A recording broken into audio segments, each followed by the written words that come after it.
Hello. आज हम लोग रसायन विज्ञान कक्षा 11 रसायन विज्ञान की कुछ मूलभूत अवधारणाओं का अध्ययन करते हुए उसके अंतर्गत हमने पहला नियम पढ़ लिया था, द्रव्यमान संरक्षण का नियम। और आज हम लोग उस पर आधारित क्वेश्चन करने जा रहे हैं। चलिए देखते हैं कि क्वेश्चन क्या दिया हुआ है। दिया हुआ है किसी प्रयोग में CaCO3 जिसे हम कहते हैं कैल्शियम कार्बोनेट के 5.0 ग्राम को गर्म करने पर CaO जिसे कहते हैं हम चूना CaO के 2.8 ग्राम तथा CO2 कार्बन डाइऑक्साइड जिसे कहते हैं के 2.2 ग्राम प्राप्त होते हैं। हमें सिद्ध करना है कि यह परिणाम द्रव्यमान के संरक्षण के नियम के अनुसार है। इस क्वेश्चन को हम लोग एक बार फिर से पढ़ लेते हैं। दिया है किसी प्रयोग में CaCO3 मतलब कि ये शुरुआत का यौगिक है, ठीक है, जो कि 5.0 ग्राम है। 0 ग्राम को गर्म करते हैं, मतलब इसको हम गर्म करते हैं, ठीक है। गर्म करने पर CaO जब गर्म होता है तो टूट जाते हैं CaO में और CO2 में। CaO के 2.8 ग्राम तथा CO2 के 2.2 ग्राम प्राप्त होते हैं, मतलब ये अलग अलग कंपाउंड यानी यौगिक हो जाते हैं। हमें सिद्ध करना है कि ये द्रव्यमान संरक्षण के नियम का पालन करते हैं या फिर नहीं करते। हम इसको क्यों कर रहे हैं? क्योंकि हमने पिछले वाले वीडियो में देखा था द्रव्यमान संरक्षण का नियम।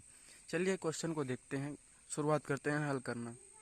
सबसे पहले हम इसमें ये लिखेंगे हल में कि कैल्शियम कार्बोनेट गर्म होकर निम्न प्रकार अपघटित होता है। निम्न प्रकार का मतलब क्या है? इसमें क्वेश्चन में दिया है CaO तथा CO2 ये दो भाग में टूट जाता है।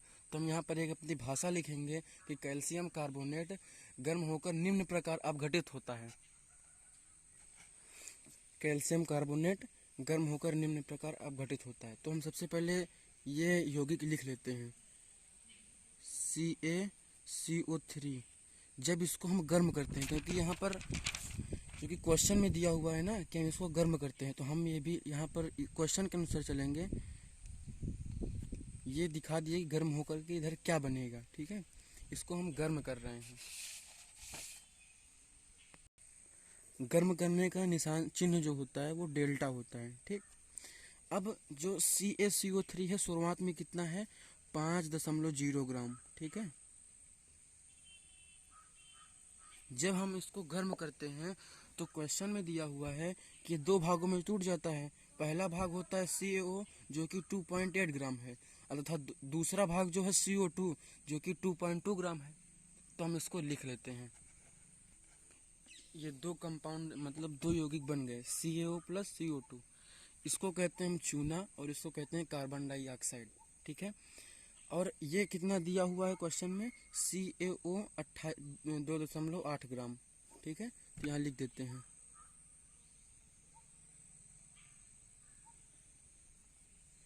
और जो CO2 है वो कितने ग्राम दिया हुआ है? CO2 2.2 ग्राम दिया हुआ है, ठीक है। अब हम ये देखते हैं कि अभिक्रिया जब प्रारंभ हुई थी तब इसका द्रव्यमान कितना था? 5 ग्राम, ठीक है। 5.0 ग्राम या 5 ग्राम, बात एक ही है, जीरो का कोई वो नहीं है इसमें, ठीक है। तो यहाँ पर क्या है कि शुरुआत में क्या था? 5.0 ग्राम था। जब ये अपघटित हुआ, अपघटित कैसे हुआ? हमने इसको गर्म किया। गर्म करने पर ये दो भागों में टूट गया, 2.8 और 2.2 ग्राम। अब हम ये देखते हैं कि यहाँ पर क्या द्रव्यमान संरक्षण का नियम लागू हो रहा है? हमें देखने पर पता चल रहा है कि हाँ, द्रव्यमान संरक्षण का नियम लागू हो रहा है, क्योंकि शुरुआत में 5.0 ग्राम था और बाद में जब अभिक्रिया हो गई, जब इसको हमने गर्म किया तो दो भागों में टूट गए। ये 2.8 प्लस 2.2, अगर हम 2.8 प्लस 2.2 कर देते हैं तो हमें 5 मिल जाएगा, ठीक है। तो इसको हम अपने भाषा में लिखते हैं। कैसे लिखेंगे? हम ये लिखेंगे कि अभिक्रिया के प्रारंभ में लिए गए अभिकारी पदार्थ मतलब जो अभिक्रिया जिसके द्वारा अभिक्रिया होगी, अभिकारी पदार्थ का कुल द्रव्यमान, ठीक है। क्या लिखेंगे? अभिक्रिया के प्रारंभ में लिए गए अभिकारी पदार्थ का कुल द्रव्यमान। तो हमने क्या लिखा अभिक्रिया के प्रारंभ में लिए गए अभिकारी पदार्थ CaCO3 का कुल भार या द्रव्यमान, बात एक ही है, 5 ग्राम। ठीक है, तो आपको ऐसे लिखना है। अब हम क्या करते हैं कि अब उत्पाद में क्या प्राप्त हुआ, अब वो लिख लेते हैं। उत्पाद में हम लोग ये लिखेंगे, प्राप्त उत्पादों का कुल द्रव्यमान। प्राप्त उत्पाद का, देखिए आपको अगर बताया जाए कि ये होता है अभिकारक और ये होता है उत्पाद। ठीक है, तो उत्पाद में क्या है, उत्पाद में हम लिखेंगे कि उत्पाद का कुल द्रव्यमान। ठीक है, अब प्राप्त उत्पादों CaO और CO2 का कुल द्रव्यमान, इन दोनों क्या करते हैं, हम ऐड कर देते हैं। ऐड करने का मतलब जोड़ देते हैं।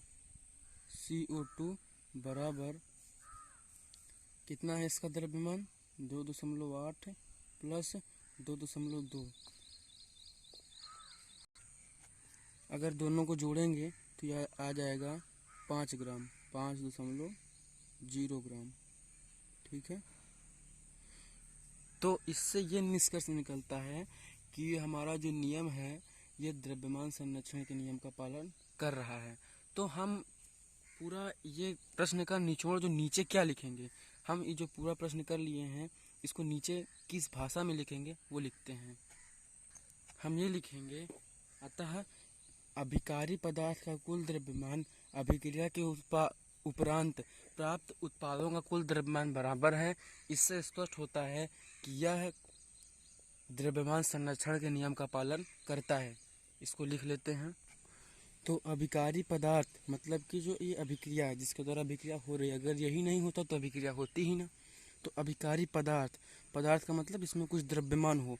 अभिकारी पदार्थ का कुल द्रव्यमान तथा अभिक्रिया जो रिएक्शन हो रही है ना, जैसे हम गर्म कर रहे हैं तो इसमें एक रिएक्शन होती है। अभिक्रिया के बाद प्राप्त उत्पादों का कुल द्रव्यमान मतलब इन दोनों का योग कुल द्रव्यमान बराबर है। अतः द्रव्यमान संरक्षण के नियम का पालन हो रहा है। आशा करता हूँ कि आपको ये वीडियो में जो समझाया गया वो अच्छा लगा होगा। Thank you.